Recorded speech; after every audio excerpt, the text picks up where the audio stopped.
Yo, what's good, everybody? Hope everyone's well. Just coming at you with a time lapse that we did of this piece right here. Now, the initial designing process of this face took around 3 hours, and we've pretty much compacted that just under 2 minutes here.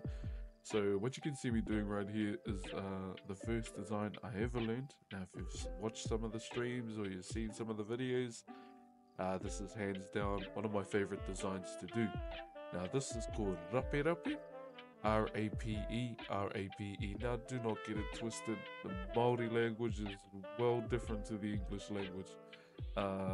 And the reason why I use this design right here is to kind of showcase the two individuals receiving this piece. As you can see, these two Manaia faces, and the two, lines that come together at the beginning of the design.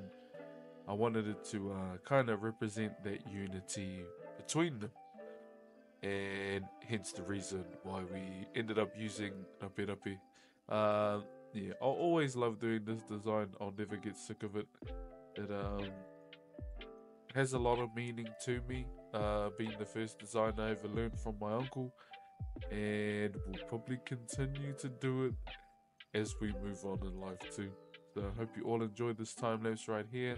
Bro, I got a sore back trying to pump this out in one stream too, but hey, we got there, we finished it, and I hope you all enjoyed this cheeky time lapse. Much love. Don't forget to like and subscribe, and I hope you enjoyed. Kia ora.